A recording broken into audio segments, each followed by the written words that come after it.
Hey, friends! The 1970s. Was there ever a time full of such weirdness? Besides disco, I mean.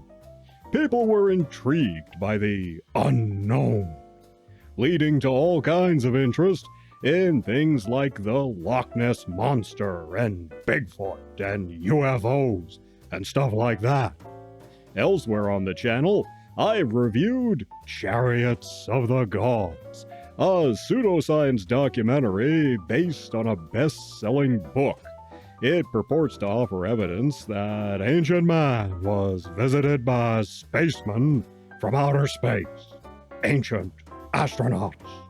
Well, this time, I have a movie for you that takes that idea and makes a drama out of it.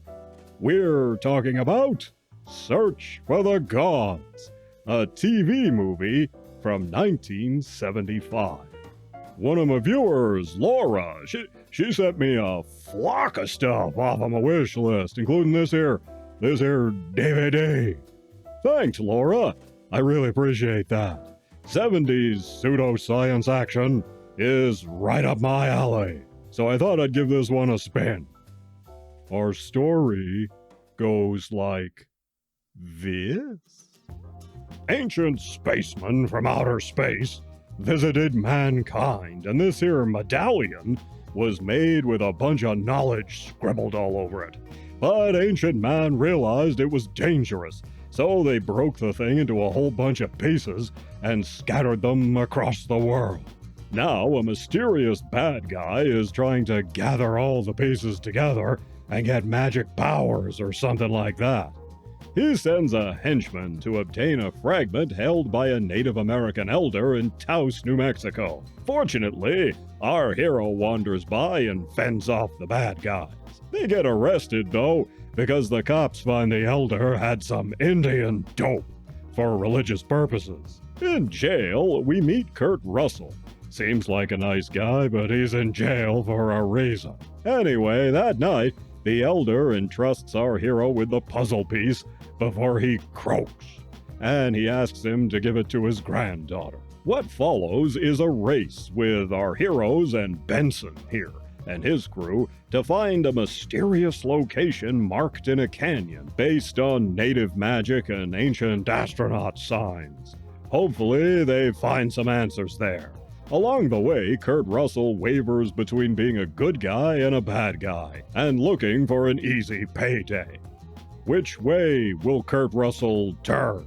Will our hero find his answers? And who gets the girl? In our cast, our hero is played by Stephen McHattie. Now, he was really familiar, and I wondered why. Turns out he was in one of my favorite TV shows from back in the day. Beauty and the Beast. That's the one starring Ron Perlman and Linda Hamilton. Remember that? It also had Roy Totris, who was Commissioner Simmons on Space 1999. Anyway, when Linda Hamilton wanted to leave the series, they brought in McHattie to play a villain named Gabriel in Season 3. Really hated the way they wrote out Linda Hamilton. McHattie also played Hollis Mason, the original Night Owl in 2009's Watchmen. But anyway, I liked him here. He's believable as a guy who served in Vietnam, but has an open mind and is just searching for answers. And obviously we have Kurt Russell. He's curious here. I'm kind of surprised he's even in this. But he does a good job playing a reluctant conman townie type. Raymond St. Jacques plays a debonair henchman for Team Bad Guy. He was in a lot of stuff, like They Live, The Green Beret, Cotton Comes to Harlem, just a bunch of things. Whether he played a good guy or a bad guy, he was always interesting to watch. Victoria Racimo is the love interest here, the granddaughter of the native elder. She did a lot of TV in her career. Stalwart actor Ralph Bellamy plays the museum guy, college professor dude who advises our heroes on the history and theories about ancient man and spacemen from space. And finally, we have the longtime Native American actor John War Eagle as the grandfather. Not surprisingly, he appeared mostly in westerns in a career starting in 1932. And to round things out, Search for the Gods was directed by Judd Taylor. Taylor directed lots of TV programs and TV movies, and he helmed several episodes of classic Star Trek, including The Paradise Syndrome, Wink of an Eye, and The Cloudminders. So it's fun to see his other work here. Search for the Gods was a failed pilot for a proposed TV series where our hero would travel around looking for pieces of this medallion. But while it kinda works here as a standalone movie, I'm not sure they could have pulled off the premise every week. The biggest flaw is that while this guy might be suited for the mission in most respects, he obviously hasn't got any money to travel on. Like, this guy doesn't even have his own car.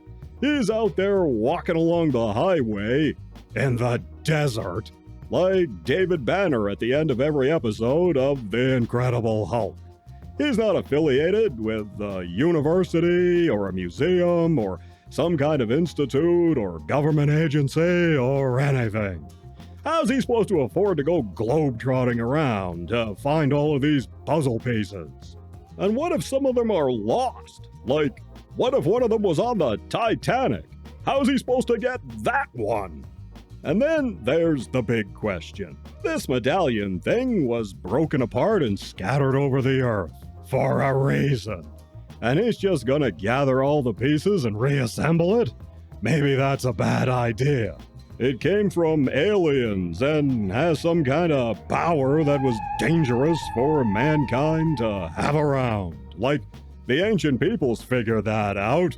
That's why they broke it apart in the first place. And you're just gonna go and put it back together? That's what the bad guy wants to do. And you're just gonna gather all these pieces so he can steal them from you. 'Cause you know he will.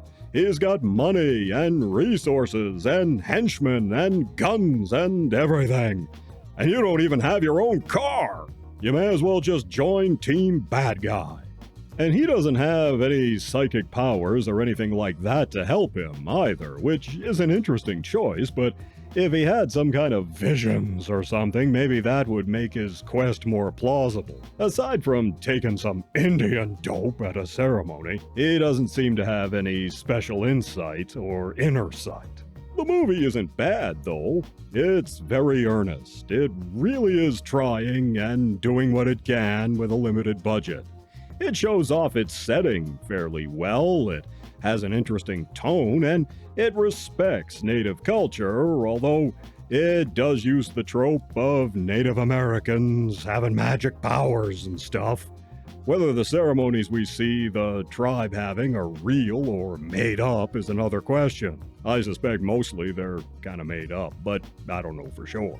I think instead of a series, the creators would have been better off trying to sell this concept as a series of TV movies.